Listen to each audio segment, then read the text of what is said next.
Hey guys, and welcome to the John A. McCabe Show, where it's all about accelerating your authority in your business, your field of expertise, by helping entrepreneurs, business owners, authors, experts, speakers get seen, get heard, get noticed on any device, anywhere, anytime in 100 days or less, also known as the Authority Acceleration Formula. Now, my guest today is someone I met back in 2009, 2010 when I first started in real estate investing. We met at actually a real estate investing networking event. We were introduced by our mutual good friend, Richard Canfield. And it was when I was just starting out in real estate investing, as I mentioned. Now, one of my guests had already been in the industry for close to a decade.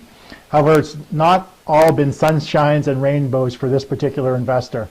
During the recession of 2007, 2008, my guest had pretty much lost her entire $80 million worth of real estate and been on the verge of bankruptcy. She was not alone during this time. There was many investors that learned a valuable lesson about leverage that they will carry with them for the rest of their life. But by getting creative and learning a variety of different strategies, she managed to keep the company going 4 years more than most people would have. Now pay attention to what she has to say, because you're going to learn a lot from her. One thing I believe wholeheartedly, if you're going to take advice or be coached by somebody, it better be somebody who has failed, lost, and rebuilt. That means they've learned a great many lessons, a lot of valuable life lessons, and have something to teach you. I don't know about you, but losing close to $80 million in real estate is a big loss. And having the drive, determination, and ambition to get up, dust yourself off, and start again says a lot to ensure it doesn't happen again. Says a lot to a person's character, rather. And they are definitely someone that you really want to pay attention to. Now you can definitely learn a lot from her. Now, because of her ups and downs and the lessons she's learned through the years, she's reaching out and helping others who want to actually get started in real estate investing or looking to actually get out of real estate investing by giving them hands-on support and guidance through her one-on-one coaching program. Now, there's a great deal of people who want to get into real estate who are just afraid to take that first step. They're looking for someone who will not only coach them, but also hold their hand and guide them through the entire process, help them avoid potential challenges, and if they do encounter something they don't know how to get past, they know that there's somebody there that they can reach out to and help them with those particular solutions or challenges. Now, she does this by helping them build an investment strategy from where they are today to where they want to be in the future. From that game plan, she works with them on achieving their goals and helps them with the paperwork, analyzing deals, sales, marketing, and even networking strategies. So stay with me, because when I return, I'm going to be joined by my guest for today, the street smart diva herself, Julie Hoffman. So just stay with me for 1 second. All right, I'm back. And my guest today is the street smart diva herself, Julie Hoffman. Julie is an entrepreneur who focuses her efforts on real estate investing. Now, Julie's built an investment portfolio up to $80 million, only to lose most of it during the recession of 07, 08, but has dusted herself off, become very street smart when it comes to her investing strategy, and knows what real estate investment landmines to avoid so the same thing doesn't happen to her again. Now, since then, she started coaching and has helped dozens of people on their real estate journey. She still invests and has rebuilt another multi-million-dollar real estate portfolio, all without qualifying for financing and without any of her own money. She lives in sunny Kelowna, BC with her husband, Jeff, and 5 children, ages 8, 9, 10, 13, and 14. So please give it up with likes, love, shares, and a virtual flurry of thumbs up and hearts icons going across the screen for my guest today, Julie Hoffman. Hey, Julie, how you doing? Hey, John, I'm great. Thanks for having me on. Hey, no worries. So 5 kids, all like preteen and teen. That has to be insane.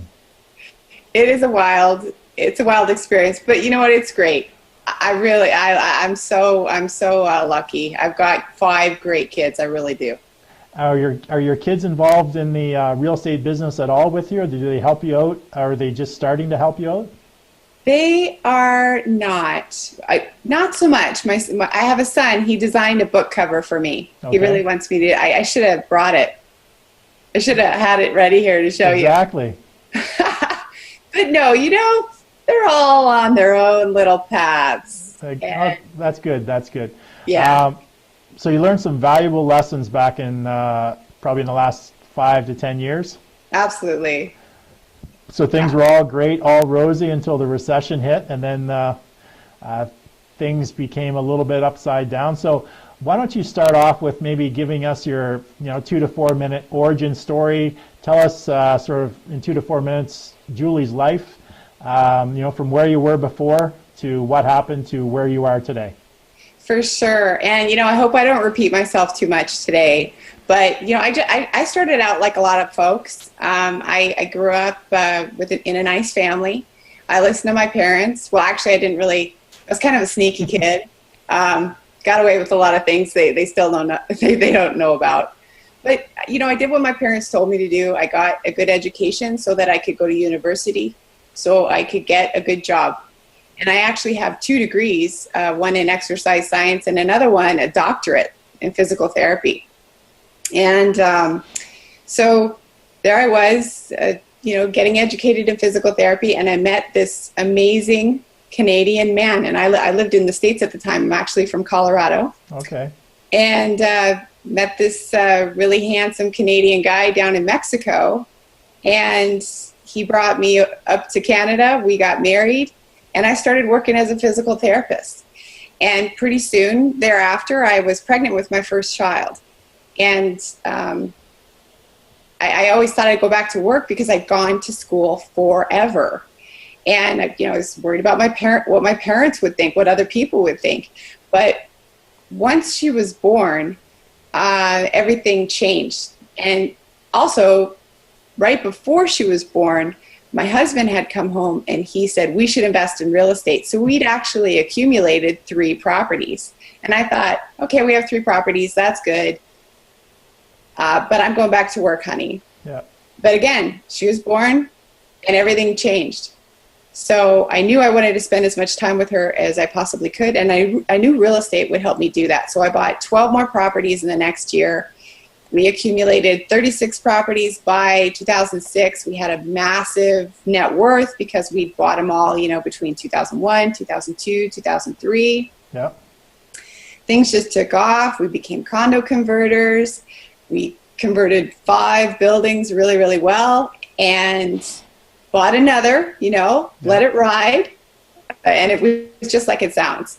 So we bought 5 more buildings, hoping to convert them, hoping to sell them like within a month, like we've done with all of our other deals. And, the economy had other plans. We bought 5 more buildings in pretty rough areas in Edmonton. Edmonton. So yes. We're talking not good. Thinking that, again, we're just going to flip them. And our buyers dried up. We had to make plan B, plan C. We were on plan Z dash 5.6. By the time, we ended up, trying to fight to save the business. Ended up, having a partnership dispute, which was really unfortunate. Yeah.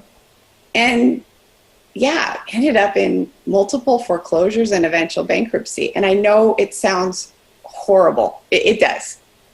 Even when I kind of repeat it in my head, I'm like, oh, geez, But it was really a gift because there were so many times during those tough times that I wondered, why is this happening to me?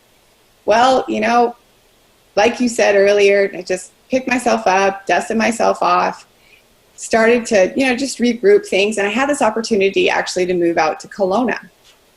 And so my husband, myself, and my 5 kids, we loaded up our stuff, moved out to Kelowna. Kelowna is a great place to be. Not Beautiful. Only just awesome, but we needed a change of scenery. We'd been through a lot and got out here, and I'd actually come out for a job.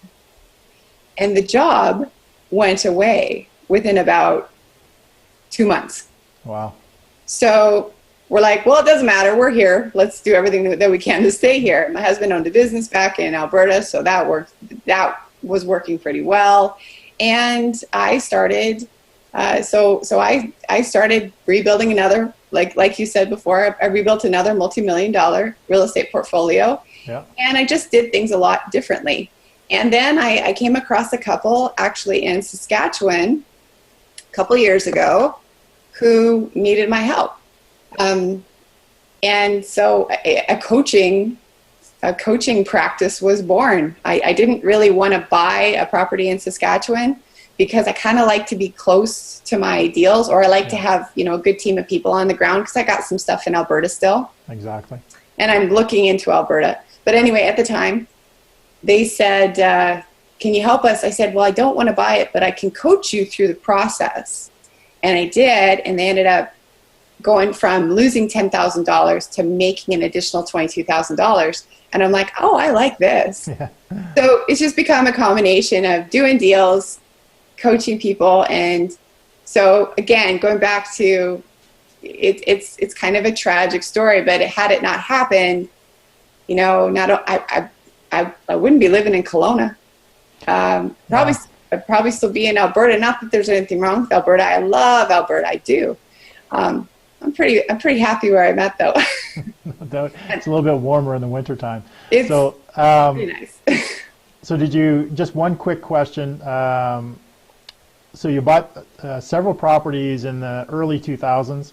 So obviously when the market was going up, were you refinancing and leveraging those properties that you bought earlier and then using the equity to buy new stuff? Is that how you end up getting in trouble, by over leveraging your properties?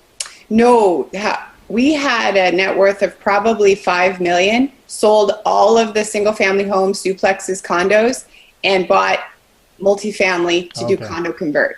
Gotcha.